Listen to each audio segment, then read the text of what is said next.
which doesn't sound very good, but well, yeah. Once on a time, the cock and the hen went to the nut mountain. Need I say more? Do you know what I mean? Like, they agreed beforehand that whichever of them should find a nut was to divide it with the other. Now the hen found a great big nut, but said nothing about it, and was going to eat it all alone. But the kernel was such a fat one that she could not swallow it down, and it stuck in her throat, so that she was afraid she should choke. 1 second. I feel like I'm too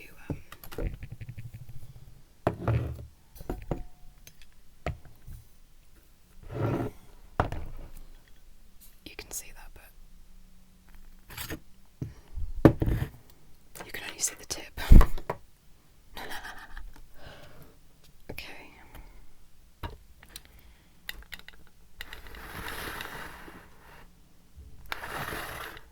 Right. So the cock ran as fast as he could to the brook. So the cock... No, wait, I'm so sorry. I missed out the best bit. Cock, she cried, run as fast as you can and fetch me some water, or I shall choke. So the cock ran as fast as he could to the brook. And said, "Brook, give me some water.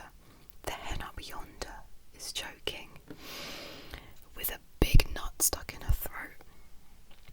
But the brook answered, "First, run to the bride and ask her for some red silk." So the cock ran to the bride and said, "Bride, give me some red silk. The brook wants me to give him some red silk. I want him to give me some water, for the hen lies yonder choking with a big nut stuck in her throat." But the bride answered, "First, go and fetch me my garland that hangs on a willow." Wow, they're really taking the piss now. I mean, seriously. And the cock ran to the willow and pulled the garland from the bough and brought it to the bride. And the bride gave him some red silk. When he brought it to the brook, and the brook gave him water. So then the cock brought the water to the hen. But alas, it was too late. The hen had choked in the meanwhile and lay there dead. It's not a very happy ending, although, to be fair, the title says it already. And the cock was so grieved that he cried aloud, and all the beasts came and lamented for the hen, and 6 mice built a little wagon on which to carry the poor hen to her grave. When it was ready, they harnessed themselves to it, and the cock drove. On the way they met the fox. "Halloa, cock," cried he. "Where are you off to?" "To bury my hen," answered the cock. "Can I come too?" said the fox. "Yes, if you follow behind," said the cock. So the fox followed behind, and he was soon joined by the wolf, the bear, the stag, the lion, and all the beasts in the wood. And the procession went on till they came to a brook. "How shall we get over?" said the cock. Now in the brook there was a straw, he said, "I will lay myself across, so that you may pass over on me." But when the 6 mice had got up on the bridge, the straw slipped and fell into the water, and they all tumbled in and were drowned. Wow. That escalated quickly, Jesus. So they were as badly off as ever, when a coal came up and said he would lay himself across, and they might pass over him. But no sooner had he touched the water that he hissed, went out, and was dead. A stone, seeing this, was touched with pity,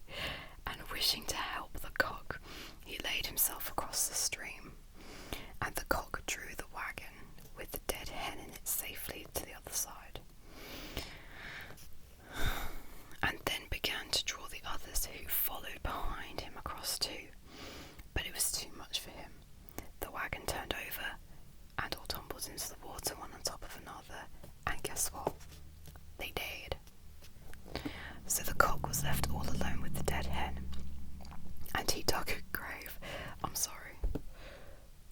And he dug a grave and laid her in it, and he raised a mound above her, and sat himself down and lamented. So is that how you say it? Lamented.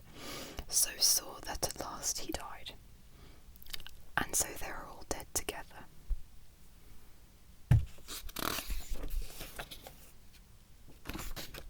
Unbelievable.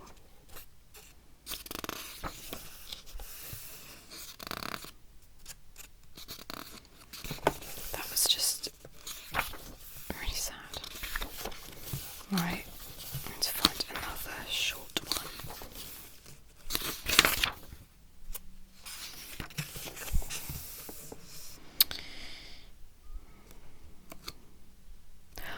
Oh my god, there is a cock and a hen in this one as well. So, here we go. A cock and a hen had once wanted to go on a journey together. So the cock built a beautiful carriage with 4 red wheels, and he harnessed 4 little mice to it. Deja vu. And the cock and the hen got into it and were driven off. Very soon they met a cat, who asked where they were going. The cock answered, "On Mr. Corpse to call a pay, and that is where we go today." What a poet. "Take me with you," said the cat. The cock answered, "Very well, only you must sit well back, and then you will not fall forward. And pray take care of my red wheels there, and wheels be steady, and must be ready on Mr. Corpse a call to pay, for that is where we go today." Yeah. That is a good little rap, that is. Then there came up a millstone, then an egg, then a duck, then a pin, then lastly a needle, pins and needles obviously, who all got up on the carriage and were driven along. But when they came to Mr. Corpse's house, he was not at home. So the mice drew the carriage into the barn. The cock and the hen flew up and perched on a beam. The cat sat by the fireside. The duck settled on the water, but the egg wrapped itself in the towel. The pin stuck itself in the chair cushion. The needle jumped into the bed among the pillows, and the millstone laid itself by the door. Right, has everyone got that? Okay, we good? Great. Then Mr. Corpse came home and went to the hearth to make a fire, but the cat threw ashes in his eyes. Then he ran quickly into the kitchen to wash himself, but the duck splashed water in his face. But surely that helps. Then he was going to wipe it with the towel, but the egg broke in it and stuck his eyelids together. In order to get a little peace, he sat down in his chair, but the pin ran into him, and starting up in his vexation, he threw himself on the bed. But guess what, guys? As his head fell on the pillow, in went the needle, so that he called out with the pain and madly rushed out. But when he reached the house door, the millstone jumped up and struck him dead. What a bad man Mr. Corpse must have been. Or the needle, egg, duck, cat, pin, millstone, you're all a bunch of knobs.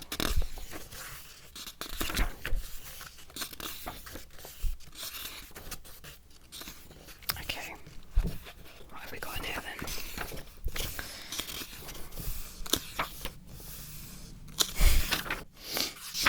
Oh, I can read that as short, so this sounds interesting. The mouse, the bird, and the sausage. As you do.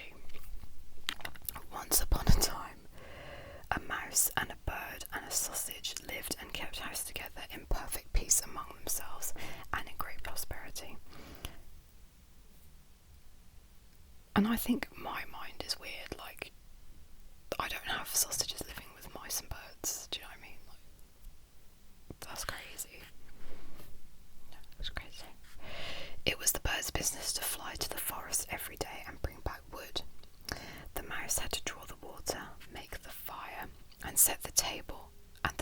Sausage had to do the cooking.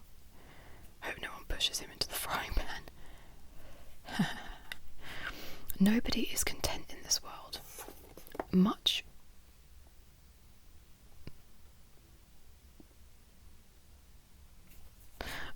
will have moral. One day the bird met another bird on the way and told him of his excellent condition in life. But the other bird called him a poor simpleton to do so much work while the two others led such easy lives at home. When the mouse had made up her fire and drawn the water, she went to rest in her little room until it was time to lay the cloth. The sausage stayed by the saucepans, looked to it that the victuals were well cooked, and just before dinner time he stirred the broth or the stew 3 or 4 times well round himself. As to enrich the season and flavour it. Then the bird used to come home and lay down his load. And then they sat down to table, and after a good meal they would go to bed and sleep their fill until the next morning. It really was a most satisfactory life. I'll agree. I'd love to just do that. Live with a sausage. But the bird came to the resolution next day to never again fetch wood. He said, been their slave long enough. Now it must change about and make a new arrangement. So in spite of all the mouse and sausage could say, the bird was determined to have his own way. So they drew lots to settle it. And it fell so that the sausage was to fetch wood, the mouse was to cook, and the bird was to draw water. Now see what happened. The sausage went away after the wood. How does he collect the wood? Do you know, like, sausages don't have arms, do they? The bird made up the fire, and the mouse put on the pot, and they waited until the sausage should come home, bringing the wood for the next day. But the sausage was absent so long that they thought something must have happened to him, and the bird went part of the way to see if he could see anything of him. Not far off he met with a dog on the road, who, looking upon the sausage's lawful prey, picked him up and made an end of him.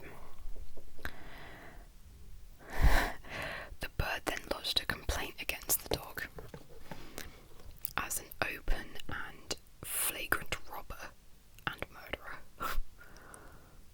But it was all no good, as the dog declared that he had found forged letters upon the sausage, so that he deserved to lose his life.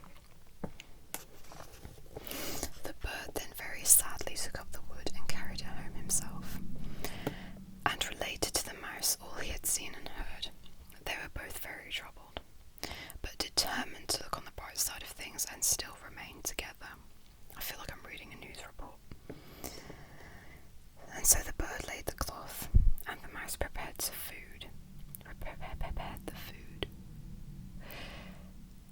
And finally got into the pot as the sausage used to stir the flavour with broth, but then she had to part with fur and skin, and lastly with life. Jesus Christ.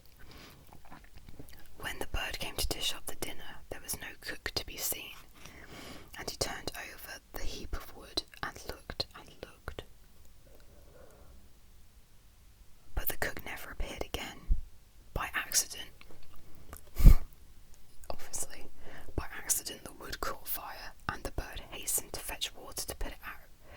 But he let fall the bucket in the well, and himself after it, and as he could not get out again, he was obliged to be drowned. Birds can fly, so he obviously didn't try hard enough.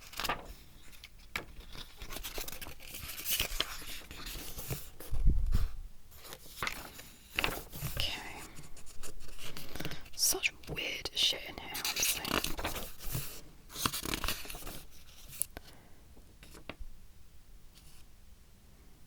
Oh my god, there's more rapping in this one. I'm so reading this. The spider and the flea. A spider and a flea dwelt together in one house and brewed their beer in an eggshell. One day when the spider was stirring it up, she fell in and scalded herself. Thereupon the flea began to scream, and then the door asked, why is the door getting involved? Do you know what I mean? Why are you screaming, flea? Because the little spider had scalded herself in a beer tub, replied she. Thereupon the door began to creak as if it was in pain, and a broom, which stood in the corner, asked, what are you creaking for, door? May I not creak? It replied. The little spider scalded herself, and the flea weeps. So the broom began to weep industriously, and presently a little cart came by and asked the reason. May I not sweep? Replied the broom. The little spider scalded herself, and the flea weeps, and the little door creaks with pain. Thereupon the little cart said, so I will run, and began to run very fast past a heap of ashes, which cried out, why do you run, little cart? Because, replied the cart, the little spider scalded herself, and the flea weeps, and the door creaks with the pain, and the broom sweeps. Then, said the ashes, I will burn ferociously. Ferociously was better. Now next the ashes there grew a tree, which asked, little heap, why do you burn? Because, was the reply. The little spider scalded herself, and the flea weeps, and the door creaks with the pain, and the broom sweeps, the little cart runs so fast. Thereupon the tree cried, I will shake myself, and went on shaking till all its leaves fell off. A little girl passing by with a water pitcher saw it shaking, and asked, why do you shake yourself, little tree? Why may I not? Said the tree. The little spider scalded herself, and the flea weeps, and the little door creaks with the pain, and the broom sweeps, the little cart runs on so fast, and the ashes burn. And then the maiden said, if so, I will break my pitchers. Then she threw it down and broke it. Bitch, please. At this, the streamlet, from which she drew the water, asked, why do you break your pitcher, my little girl? Why may I not? She replied, for the little spider scalded herself, and the flea weeps, and the little door creaks with the pain, and the broom sweeps, the little cart runs on so fast, and the ashes burn, the little tree shakes down its leaves, now it's my turn. God, fucking epic. They don't make rap like this these days. Then, said the streamlet, now I must begin to flow. And it flowed and flowed along in a great stream, which kept getting bigger and bigger, until it at last swallowed up the little girl, the little tree, the ashes, the cart, the broom, the door, the flea, and at last of all the spider all together. Wow, do you know what? I'm done. Why did you have to kill everything? Why can't they just live happily? Why is it like, oh, and then suddenly everyone died? Anyway, I got a message, okay, so I'm upset now. Thanks for watching, guys. I'm really sorry that I probably depressed you more than actually. Anyway, they're all alive, really. It's just a story. Don't worry about it. Anyway,